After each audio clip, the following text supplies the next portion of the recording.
Eu sou o Abdias Nunes. Estou aqui para apresentar para vocês o Mapa da Salvação. O Mapa da Salvação é um panorama completo de como Deus vê o mundo espiritual relacionado com o mundo material. Aqui em cima, nessa parte, nós temos o trono de Deus. Aqui nessa outra parte, nós temos o tribunal de Cristo. Nessa outra parte, nós temos o paraíso. Nessa outra parte, nós temos a Nova Jerusalém. Nessa outra parte, nós temos o mundo secular. Nessa outra parte, nós temos o cemitério. Nessa outra parte, nós temos o abismo. Nessa outra parte, nós temos as regiões celestiais. Nessa outra parte, nós temos o Hades. Nessa outra parte, nós temos outro abismo. Nessa outra parte, temos o lago de fogo. Começaremos por esse tópico aqui, que é o primeiro tópico, que está no centro. No centro por quê? Porque a Trindade Santa está no céu, que é formada por Deus Pai, Deus Filho e Deus Espírito Santo. Porque são três o que testifica no céu. O Deus Pai, a Palavra, que é Jesus Cristo, e o Deus Espírito Santo. Os três concordam num. 1 João 5,7. 1 João 5,7. Né? E o trono de Deus é formado por estrelas que representam as classes de anjos. Essas estrelas verdes representam os querubins. Os querubins é uma classe de anjos bem elevada no céu, guardiã das coisas preciosas. Já desse outro lado, temos os serafins, que é representado pelas estrelas de cores vermelhas. Aqui, abaixo, temos os arcanjos, que é representado pelas estrelas de cor laranja, cor laranja. Temos aqui os 24 anciões, que é representado pelas coroas amarelo, da cor de ouro. Né? Forma assim o trono de Deus. Diante do trono de Deus também, diante do trono de Deus, há 4 seres vistos em Apocalipse 4. Apocalipse 4, a seguir, diz que Deus está entronizado entre 4 animais. 4 animais. O primeiro animal, a semelhança do rosto dele, a semelhança de um leão. O segundo animal, o rosto dele é semelhante a de um bezerro. O terceiro animal é semelhante ao rosto de um homem. E o quarto animal é semelhante a de uma ásia voando. Forma assim o trono de Deus. Do trono de Deus segue-se para o mundo secular. Aqui onde fica o mundo secular. Como é que Deus vê o mundo secular. Deus vê 4 tipos de seres humanos, que são representados por cruzes de cores diferentes. As primeiras cruzes são as cores pretas, que representam os filhos das trevas. Por que preta? Porque preto representa a treva. Eles estão espalhados aqui no mundo secular. Quem são os filhos das trevas? São os ímpios. São aquelas pessoas que está escrito em Romanos 9:22, que Deus fez eles para a perdição. Segundo a visão de muitos teólogos. Muitos teólogos dizem que eles não têm chance com Deus, porque Deus, na sua soberania, fez eles para serem da perdição. Né? Esses ímpios estão tão bem, eles até prosperam na terra. Os ímpios prosperam na terra. Salmo 73 diz que os ímpios prosperam na terra, só que o fim deles é perdição. O fim dele é lugar escorregadio. Segundo está escrito em Salmo 73. Mostra lá claramente quem são os ímpios. E os ímpios também estão relacionados com classe média, classe alta e classe baixa. Né? Está relacionado com todo tipo de gente, principalmente pessoas bem-sucedidas. Os ímpios prosperam porque os ímpios, né, eles não respeitam Deus, eles agem de toda forma no mundo, de toda forma. E temos as cruzes vermelhas. As cruzes vermelhas são os cristãos. Quem são os cristãos?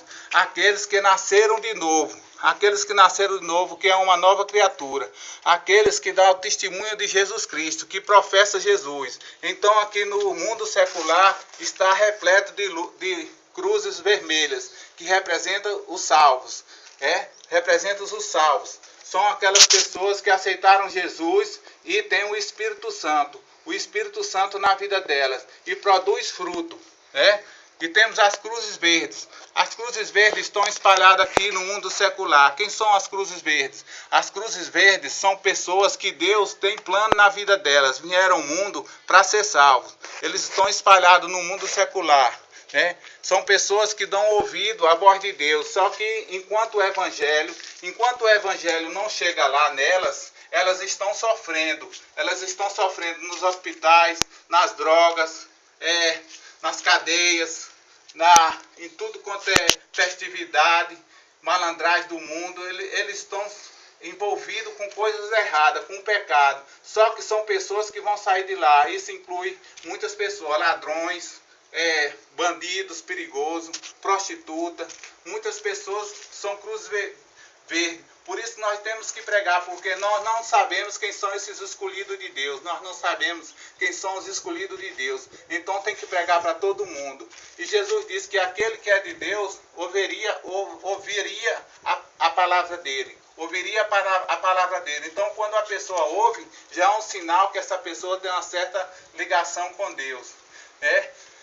Temos as cruzes amarelo queimado. Quem são as cruzes amarelo queimado? As cruzes amarelo queimado representam os filhos pródigos. Os filhos pródigos são aquelas pessoas que aceitaram Jesus e por uma adversidade da vida voltaram para o mundo de novo, por alguma provação, por alguma tentação, né? E estão no mundo. Eles não deixam de ser filhos de Deus. Eles são filhos de Deus, só que eles estão no mundo sofrendo. Porque Jesus disse, se o sal for insípido, só serve para ser pisado pelos homens. Então eles estão sendo pisados pelos homens, humilhados. E eles lembram do que tinha na igreja, o coral da igreja. Lembra dos louvores, lembra da pregação, da palavra, da irmandade. Ele lembra no mundo e vai chegar uma hora que eles vão se converter, que eles vão voltar de novo para os caminhos de Deus. E se eles não voltar, Jesus deixa as 99, que são os crentes que já estão firmes, que estão seguindo, que não desviaram ainda, e nem há de desviar. Em nome de Jesus Cristo, eles vão se segurar. Então, eles vão voltar de novo para suas igrejas, né? E temos aqui no mundo secular, assim, espalhado, pessoas não salvas, pessoas salvas, e pessoas que Deus tem plano na vida delas, que estão espalhadas pelo mundo. E tem filhos pródigos. Eu mesmo eu era um filho pródigo. Eu aceitei Jesus e fui para o mundo. Mas eu estou aqui arrependido, né? Arrependido e pregando a palavra de Deus com esse mapa da salvação, né? Temos aqui várias igrejas espalhadas no mundo secular. Tem as igrejas verdadeiras e tem as igrejas falsas. As igrejas verdadeiras são as igrejas cristãs, as igrejas que têm o Espírito Santo, que prega a palavra de Deus. Essas igrejas aqui, nesse formato de um livro aberto, representa as igrejas cristãs, que são formadas por pessoas salvas e não salvas. Por isso que dentro delas tem cruzes vermelhas e cruzes pretas, porque tem o joio no meio do trigo.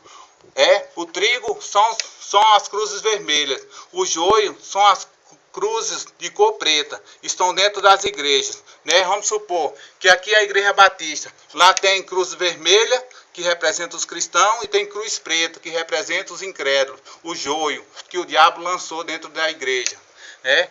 Aqui vamos supor que Deus tem um povo aqui dentro da Assembleia, já ele vê um povo salvo e outro não salvo. Vamos supor, ele vê um povo aqui dentro da Presbiteriana, ele vê um povo salvo, cruzes vermelhas e cruzes pretas, que representam os salvos e os perdidos. Então Deus tem um povo lá dentro. Deus tem um povo dentro da Deus é Amor. Deus vê um povo salvo e um não salvo. Deus olha para aqui e vê Brasil para Cristo. E tem um povo lá dentro também. E assim, consecutivamente, seguindo várias igrejas que são verdadeiras. Por exemplo, aqui é a Igreja da Fé. Deus tem um povo lá dentro dela também, da Igreja da Fé. Aqui é Avivamento Bíblico. Deus também tem um povo lá dentro da igreja. Juntando, formam um todo. Esse todo forma o corpo de Cristo, que é representado, o corpo de Cristo que está em 1 Coríntios 12:12. O corpo de Cristo é formado por pessoas de todas as igrejas verdadeiras, das igrejas que são cristãs, né? E o corpo de Cristo é representado por esse símbolo aqui. Esse símbolo que tem o coração, que significa união, essa estrela, que é a estrela de Davi, Jesus Cristo, tem o livrinho, que representa a Bíblia, e tem o foguinho em cima aqui, que representa o poder da palavra, o Espírito Santo, né? O qual as igrejas verdadeiras usam a Bíblia como regra de fé, né? E espalhada no mundo secular é completa de igrejas verdadeiras. E também as igrejas falsas. As igrejas falsas, quem são elas? Sabemos que as igrejas falsas são as seitas que estão espalhadas no mundo secular. Por isso que nós devemos se preocupar com placa de igreja, porque a gente tem que ver qual é a igreja que tá pregando a Bíblia e a igreja que está pregando filosofia de homem, estilo de vida, né? E essas igrejas, vamos supor, que aqui seja Testemunho de Jeová. Lá Deus tem pessoas que eles escolheu, só que o evangelho verdadeiro não chegou nelas ainda e vai chegar através dos cristãos que vão pregar para os Testemunhos de Jeová, porque eles é uma seita. Lá tem cruzes pretas e cruzes verdes. As cruzes verdes representam, como eu já falei, representa aquelas pessoas que Deus tem plano na vida delas, e as cruzes pretas representam os perdidos, né? Aqueles que Deus sabe que não quer nada com ele. Então vamos supor que aqui é a igreja. Aqui é a seita Testemunha de Jeová, aqui é outra seita, seja ou não é. Lá tem pessoas escolhidas e não escolhidas. Aqui vamos supor que seja o Espiritismo. Aqui tem pessoas escolhidas que vão sair de lá e tem pessoas que não é escolhida, que é filho da perdição, veio para ser da perdição. Deus, na sua onisciência, sabe que eles não vão se converter. Eles vão seguir as religiões falsas deles. Vamos supor que aqui seja candomblé. No meio do candomblé tem muita gente que vai se converter, porque são pessoas que vieram ao mundo para ser salvas, né? Mas só que estão nessas práticas porque não conhecem ainda o Evangelho. Não deu tempo o Evangelho chegar nelas, né? Então, as cruzes pretas, as pirâmides representam as igrejas falsas. As igrejas falsas que estão espalhadas no mundo secular. Por exemplo, essa cruz do ladrão da direita que foi salvo, essa cruz aqui representa o ladrão da direita que foi salvo. Esse ladrão aqui representa todos os salvos. Ele representa todos os salvos espalhados no mundo secular. Ele representa, né? Quando ele dispensa, quando Jesus estava aqui nessa cruz aqui central, antes de morrer, o ladrão disse assim para Jesus: Jesus, Senhor, lembra-te de mim quando chegar em teu reino. Jesus disse: hoje mesmo estarás comigo no paraíso. Então, esse ladrão é um representante dos salvos.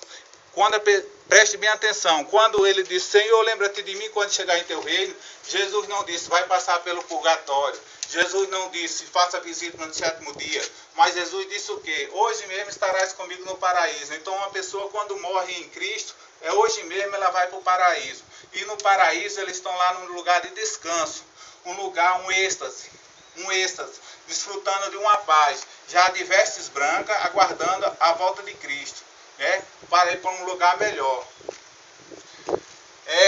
Temos aqui do outro lado a igreja mãe, a Babilônia, a igreja mãe das outras igrejas falsas. Ela representa as igrejas falsas. Todas faz parte dessa igreja aqui, a Babilônia, que nós consideramos ela como a igreja católica. A igreja católica é a igreja babilônica. Ela é a igreja mãe, como está escrito em Apocalipse. A grande meretriz e suas filhas. A grande meretriz é a igreja babilônia, catolicismo. E as suas filhas são as igrejas falsas.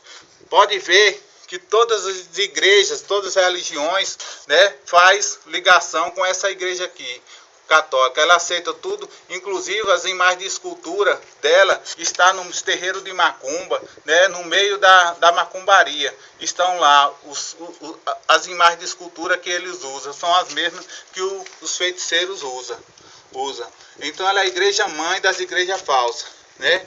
E quando Deus ordenar Jesus para arrebatar sua igreja, ele vai vir no abrir e fechar de olhos. Ele vai vir no abrir e fechar de olhos, como relâmpago. E aí ele vai arrebatar esses vermelhinhos aqui, que são os cristãos. E esses verdinhos, essas cruzes verdes, que na época já se converteram. E aí ele vai arrebatar para o tribunal de Cristo. No tribunal de Cristo, ele vai distribuir galardões, que são coroas, vestes brancas. Ele vai dar um novo corpo, um corpo jovem, um corpo sem velhice. A pessoa nunca vai ficar velho, o coração da pessoa nunca vai parar. a pessoa vai viver para toda a eternidade. O coração dele vai bater para sempre. O coração dele vai bater para sempre. Chama o tribunal de Cristo, que é as bodas do Cordeiro, de Mateus 22. E também de Apocalipse 19:9. Né? Diz: bem-aventurado aqueles que ceiam na mesa do Cordeiro. Né? Nas bodas do Cordeiro, que é Jesus Cristo. Né? E temos aqui o mapa da salvação. O foco dele, o objetivo do mapa da salvação é atingir as pessoas ao ponto de convencer elas para elas obter a salvação, a evangelização, a salvação, a libertação, a ascensão. Né? O mapa da salvação tem esse objetivo de atingir esses pontos, levar a pessoa a tomar essa decisão e de aceitar Jesus, que não está mais na cruz, igual essa igreja prega, a igreja católica prega. Jesus não está mais na cruz, ele está à direita de Deus, como eu já preguei antes. Né? Então, quando Jesus arrebatar a igreja, aí aqui no mundo vai ficar uma grande tribulação. A grande tribulação começou já no mundo. Muitas pessoas correndo de um lado para o outro, carro batendo, carro se chocando, avião caindo, pessoas ensanguentadas por tudo quanto é canto, jornalistas na televisão, né, descrevendo o evento que aconteceu, que Jesus arrebatou a igreja. E só quem vai poder falar de Jesus são os filhos pródigos, aquelas pessoas que ficaram no mundo, que aceitaram Jesus e ficaram no mundo, que Jesus veio e eles não estavam na posição de ser levado por Jesus, né? Então eles vão ficar e só eles vão poder falar da Bíblia. E aí também as pessoas vão perceber que só foram os crentes que foram arrebatados. E aí vai ficar reinando duas bestas. A primeira besta, que segundo a igreja adventista do sétimo dia, diz que a primeira besta é Roma. E diz que o representante da primeira besta é o Papa.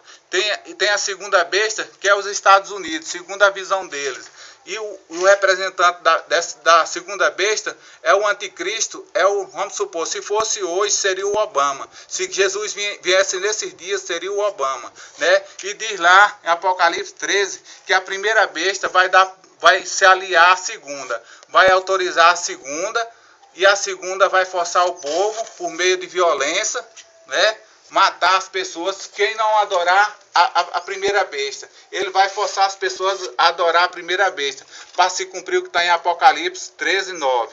Né?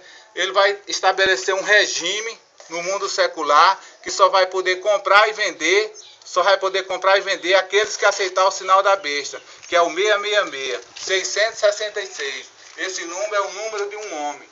Né? E vai ficar um controle total no mundo. Um controle total no mundo. Enquanto isso, nós estamos aqui na boda do Cordeiro. Né? E aí, as bestas estão reinando. E os seres humanos, muitos vão sofrer, né? Muitos vão sofrer que ficarem, que aceitaram Jesus e desviaram. E aí vão ter que enfrentar a besta. Eles só serão salvos se não aceitar o número da besta. Eles vão ser decapitados, ser degolados. Né? E temos aqui as regiões celestiais. Sabemos que esse ladrão aqui, da cruz esquerda, que não foi salvo, representa os perdidos. Enquanto esse daqui representa os salvos, esse ladrão da esquerda representa um lado da humanidade, que Deus sabe que não quer nada com ele. Deus sabe, são aqueles tipos de ser humano que, tendo conhecimento de Deus, que está escrito em Romanos 1, do 18 ao 32, diz que eles, tendo conhecimento de Deus, não se importaram de aprender de Deus, mas antes, né, amaram mais a criatura do que o Criador, fizeram imagem de escultura e ficaram idolatrando essas imagens.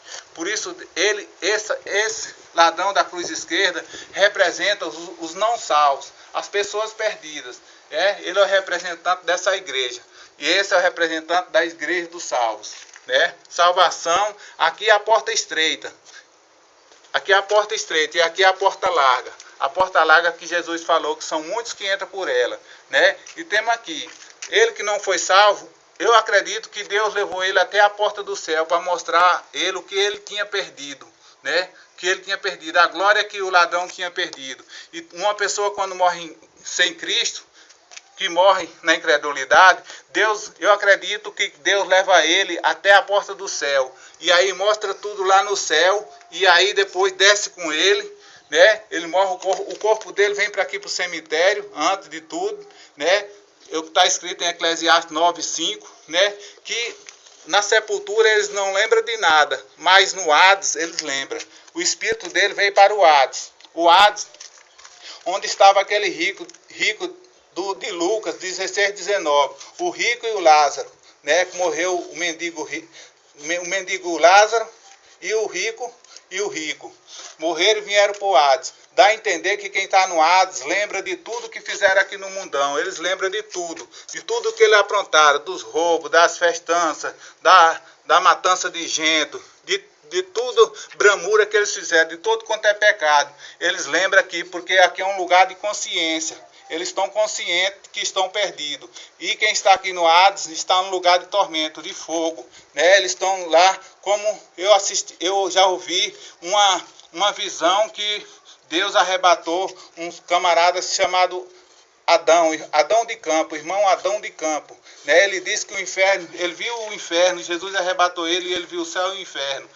E viu o inferno, viu as galerias infernais, fogos ardendo, fogo urrando embaixo daquelas galerias, e as pessoas se acabando no maior sofrimento. E não só porque ele diz, mas porque Lucas 16:19 diz que haveria um rico lá que morreu e um pobre que morreu, que era Lázaro. Lázaro veio para o paraíso e o rico veio para o Hades.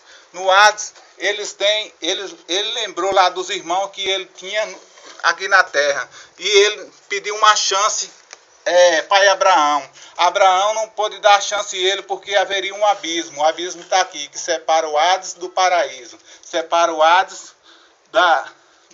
do seio de Abraão.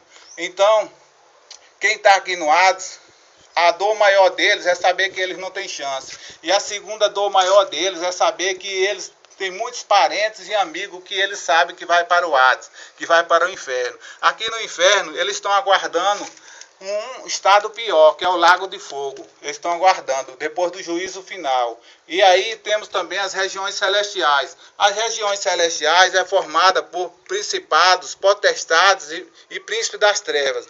As regiões celestiais, os principados das regiões celestiais, nas hostes espirituais da maldade, né?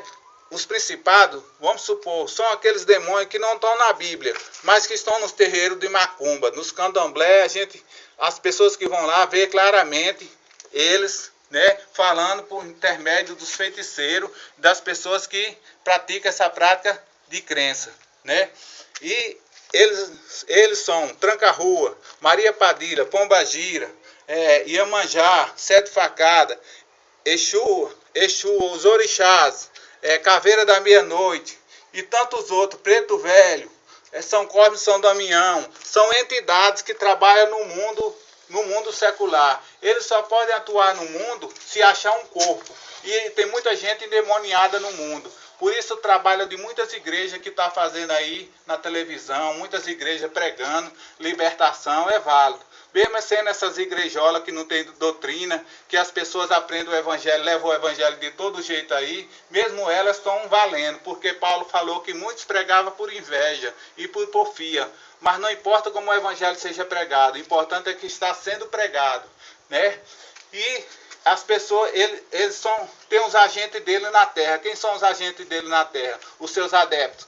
São os feiticeiros, as cartomantes, são pessoas do espiritismo, né? Nós sabemos que Satanás aqui, Satã, esse dragão vermelho aqui, que está escrito em Apocalipse 12, 3, 4, né? Ele é o dragão, a antiga serpente. Ele era um querubim. Ele era aqui da classe dos querubins. Ele morava no céu com Deus. Deus fez ele. O nome dele era Lúcifer, né? Está escrito em Ezequiel 28:14. Ele era um querubim ungido, a estrela da manhã, o sinete da perfeição. Ele era um maestre lá no céu. Satã era um maestre. Ele é quem comandava vários anjos que tem lá, várias classes de anjos que tem lá, ele comandava, né? Ele era um comandante lá no céu, né? Ele era um cantor. E ele era aferidor de medida. O que é o aferidor de medida? O aferidor de medida era o que Deus tinha de mais belo no céu. Depois de Cristo. Depois de Cristo era Lúcifer. E Lúcifer fez uma proposta para os outros anjos, que hoje são demônios. Fez uma proposta para os outros anjos. E aí derrubou com sua cauda, segundo Apocalipse 12, 3, 4, diz que ele derrubou com sua cauda a terça parte das estrelas de Deus. E os demônios eram anjos, e agora são anjos decaídos. E ele trouxe consigo a terça parte, que representa 30% das estrelas de Deus, que são os outros anjos. E eles agora formaram um reino para eles. Eles estão nas regiões celestiais. Satã comanda os principados, as potestades ficam nos ares. São demônios que não atacam ser humano. Eles ficam no comando, né, comandando as entidades. Deus não deixa que certos demônios, porque tem certo demônio que é até mais forte do que certos anjos que estão no céu. Nós vimos isso lá em Daniel. Quando Daniel estava orando, que o anjo veio trazer a resposta de Daniel, né? Veio trazer a resposta, o anjo do reino da Pérsia, prendeu Gabriel lá e teve que Miguel vir para livrar Gabriel daquela cilada, né? E aí depois nós vemos que há demônios que são das potestades. O príncipe da Pérsia que prendeu o anjo. Nós não sabemos que anjo é esse. Muitos dizem que é o anjo Gabriel. Eu não sei se é, mas nós sabemos que os demônios, tem certo demônio que é mais poderoso do que certos anjos. Por que eu estou falando assim que os demônios têm poder? Porque tem muita gente brincando com ele, pensando que demônio é um bichinho rei qualquer aí. Ele é qualquer, só que ele tem poder. A velocidade de um demônio é a velocidade de um pensamento. Eles atravessam debaixo do chão, tipo uma energia, e saem do outro lado, nos oceanos. Eles têm os pés ligeiros. Para você ter uma ideia de quem é Satã, a velocidade de Satã é a velocidade do relâmpago. Jesus falou, quando Jesus andava aqui na terra, Jesus falou para Pedro, eis que Satanás desceu como um relâmpago para lhe se andar, porém eu roguei meu Pai, quando você se converter, confessa a teus irmãos, né? Então a velocidade de Satã é a velocidade do relâmpago, né? Ele tem um poderio com ele, e ele está atuando no mundo. A missão dele é matar, roubar e destruir, e ele está fazendo isso com muita propriedade. Está fazendo isso. Só que ele vai levar só o que não pertence a Deus. E ele está levando. Enquanto eu estava pregando aqui, ele já levou centenas para o Hades. Centenas de pessoas já morreram agora, já foi parar no Hades. E lá eles já caíram no lugar de tormento. Mas antes, Deus levou eles no céu para mostrar o céu aberto. E depois, porque depois da morte segue-se o juízo de Deus. E o juízo de Deus é sem misericórdia. A pessoa que não se arrepende, mesmo que Deus queira dar um bom lugar a ela, não pode. Porque tem um outro lado. E também Deus é justo. Deus não pode colocar uma pessoa no céu, sendo que ele não aceitou Jesus e não passou ainda pelo novo nascimento.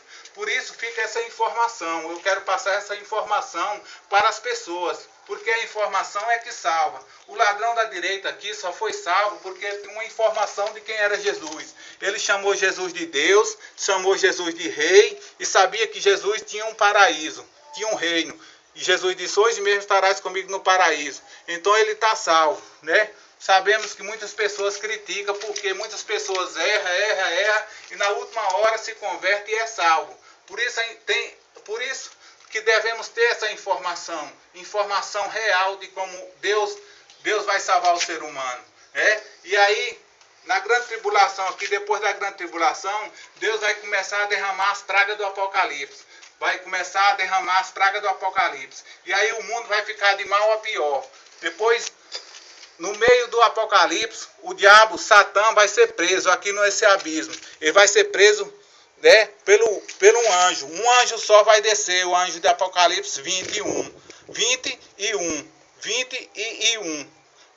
Versículo 1. Diz que ele vai prender Satanás nesse abismo aqui, como está essa figura aqui, presa numas grades, né? E também os demônios. E aí Jesus vai descer para o mundo secular e vai estabelecer o milênio. E ele vai passar aqui 1000 anos. Depois Satanás é solto para ser condenado ao lago de fogo, juntamente com aquelas pessoas que estão no Hades. As pessoas que estão no Hades que é a segunda morte, que está em Apocalipse 20:14, diz que a morte e o inferno foi lançado no lago de fogo. O lago de fogo é o estado último, que é a Geena. Geena é o lago de fogo, o nome que chama é Geena em hebraico. Lá vai ser o estado pior, e lá eles vão viver por toda a eternidade, sofrer por toda a eternidade, o sofrimento de ser queimado vivo, daqui a bilhões de anos, os seres humanos e o diabo e seus demônios estarão vivos. Porque Jesus diz assim na sua palavra, vai dizer assim, no juízo final: os que tiver à sua direita são as pessoas boas, os que tiver à esquerda são as pessoas maus. Ele vai dizer aos que tiver à sua direita: vinde, bendito meu Pai, para o reino que vos está preparado desde a fundação do mundo. E aí vai colocar as pessoas na Nova Jerusalém. Na Nova Jerusalém é que está em Apocalipse 21:9. A Nova Jerusalém. Lá é uma cidade formada, uma cidade de puro ouro, de puro pedras preciosas, de ruas de ouro, mar de cristal, coisa maravilhosa, linda, que jamais os homens viram. O formato dessa, só João que pôde contemplar. É linda essa cidade, lá não vai haver mais morte, nem dor, nem tristeza, nem angústia, nem solidão, nem nada que seja mal vai haver mais nessa cidade. A cidade santa, ela vai ser inaugurada, é o tabernáculo de Deus com os homens, né? Nós vamos morar aqui por toda a eternidade na Nova Jerusalém, né? Enquanto isso, ele vai dizer aos que tiver à sua esquerda, vai dizer assim: ide para o fogo eterno, malditos, preparado para o fogo, para o lago de fogo, preparado para o diabo e seus anjos. Satanás, sabendo que o lago de fogo foi feito para o diabo e os anjos, mas o ser humano não quer nada com Deus, e aí Satã vai levar, quem vai levar é Satã. Deus só vai apartar, né, os que tiver à esquerda. Os que tiver à direita, ele vai dizer: vinde, bendito meu Pai, para o reino que vos está preparado antes da fundação do mundo, que é a Nova Jerusalém. E os que tiver à esquerda de Deus, os que tiver aqui à esquerda, né, representado aqui por essa cruz, que é o lado que não serve a Deus, que não se arrependeu desse ladrão, e vai dizer, o representante dos perdidos, ele vai dizer: ide para o fogo eterno, preparado para o diabo e seus anjos. E lá eles vão viver por toda a eternidade, né? Nós vimos aqui o mapa da salvação. O mapa da salvação é, como eu já falei, uma informação que eu quero que as pessoas tenham, né, de como Deus vê o ser humano. Sabemos que Satanás já está derrotado, o príncipe deste mundo já está julgado. O Evangelho de João 16:11 diz que o príncipe desse mundo já foi julgado. Satã, quem representava Satã quando Jesus andava aqui na terra com seus discípulos, quem representava Satã era Judas Iscariote. Judas Iscariote representa Satã. Satã é ladrão. A Bíblia diz que ele é ladrão. Judas Iscariote também era ladrão. Satã era guardião das coisas preciosas no céu. Judas também era guardião das coisas preciosas. Ele era tesoureiro da bolsa, né? Satã era traidor, Judas também era traidor. Satanás é derrotado, Judas também foi derrotado. Então Judas representava a derrota de Satanás, né? E Jesus representava a vitória de Deus aqui na cruz. Sabemos que Jesus não está mais na cruz. Jesus, como essa igreja prega, mas ele está à destra de Deus. E lá João, quando foi arrebatado em Apocalipse 1, disse que viu Jesus, né? Nesse sistema, dessa forma. De seus cabelos era branco como a neve, os seus olhos era como tocha de fogo, a sua voz era como voz de muitas águas, o seu rosto brilhava que nem o sol do meio-dia, né? E os seus pés eram reluzentes como um latão. Jesus de vestes brancas e um cinto passado nos peitos do Senhor, né? Passado nos peitos do Senhor. E Jesus está à destra de Deus, intercedendo por nós, intercedendo por todo cristão. Ninguém pode vir ao céu se não aceitar Jesus. Nós sabemos que Jesus, quando salvou o ladrão, não disse que o ladrão ia passar por purgatório, como essa igreja católica prega. A igreja católica prega que tem que fazer visita no 7º dia depois da morte. Mas depois da morte não há mais visita no 7º dia. Porque Jesus falou para o ladrão da direita: hoje mesmo estarás comigo no paraíso. Não falou nada de purgatório. Então, fica aqui esse alerta para você que está vendo esse DVD. Você que está vendo esse DVD, que é crente ou não crente, os que é crente, se firme mais, porque Jesus a qualquer hora está voltando. Jesus não pode voltar sem que o evangelho seja pregado, porque tem uns escolhidos. Então ele não pode acabar com o mundo antes de salvar as pessoas que hão de ser salvas, né? E nós sabemos que se Deus quisesse ressuscitar um dos mortos, se Deus ressuscitasse um dos mortos, sabe o que poderia acontecer? Os mortos viriam na terra e ia querer pegar os padres. Por que querer pegar os padres? Para matar. Porque os padres eles não pregam o evangelho, eles enganam as pessoas. A religião dele é uma religião falsa, né? A Babilônia. Aliás, tem muitos padres agora lá no inferno, em Freira. Tem muitos padres lá. Então eles viriam pegar os padres que estão vivos. E aí os repórteres iam perguntar: por que vocês estão procurando pegar os padres? Porque nós estamos no inferno porque eles nos enganaram. Porque eles nos enganaram, né? Então, se Deus permitisse, mas Deus não permite que nenhum dos mortos venha ser ressuscitado.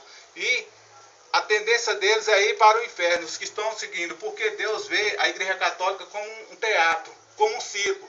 Satanás vê a Igreja Católica como um circo, uma palhaçada. Eles não pregam o evangelho, eles escondem do povo, porque tem medo do povo sair da igreja, se pregar a verdade. Eles escondem. Eles estão tentando imitar os crentes. Estão tentando imitar o crente. Satanás não gosta da minha pessoa porque eu desvendo tudo isso. Deus me dá a condição de desvendar tudo isso, né? A máfia religiosa.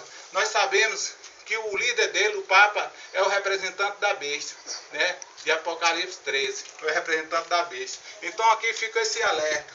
Em nome de Jesus, eu desejo que muitas pessoas, né, uma coisa simples, mas uma coisa feita assim, porque é muita coisa para a gente falar. Às vezes sai truncada a palavra, mas dá para entender muito bem o que eu quero explicar nesse mapa da salvação, né? E eu quero agradecer aqui, em nome de Jesus, no ar, sim, o Michel por ter dado essa gravação e o Clécio que está aqui me ajudando ao lado aqui dessa gravação. Vamos colocar no YouTube. E você que está vendo no YouTube, mande mensagem para a gente, diga o que foi que você achou. Nós sabemos que você vai achar uma coisa boa, porque o nosso objetivo é levar as pessoas, o máximo de pessoas para o céu, para morar conosco, né? Na maravilha de Deus. E assim termina, em nome de Jesus, termina. Eu vou terminar com a oração. Você que está aí, fica aí e eu vou fazer uma oração aqui para que você se fixe mais nesse mapa. E passe ele adiante para outras pessoas. Senhor Deus Todo-Poderoso, aqui, Senhor, eu falei sobre Tua palavra, meu Deus, que está nesse mapa, Senhor. Que essa palavra possa chegar, meu Deus, no máximo de pessoas possível. E que essas pessoas, meu Deus, possam se converter. Que essas pessoas possam se firmar mais nos Teus caminhos. Que essas pessoas, meu Deus, possam agir no mundo, meu Deus, no mundo secular e resistir ao poder de Satanás. Nós sabemos que Satanás já está derrotado. O Senhor já derrotou Satã. Satã está derrotado. Satã foi derrotado na cruz. Sabemos que o Senhor não foi um palhaço na cruz. O Senhor não é um espantalho na cruz. O Senhor não é um espantalho na cruz como as igrejas pregam. O Senhor lá morto na cruz. Mas o Senhor está à destra de Deus intercedendo por nós. Que o Espírito Santo possa levar essa oração a ti e confirmar no céu essa oração em prol de todos os seres humanos da face da terra. Amém.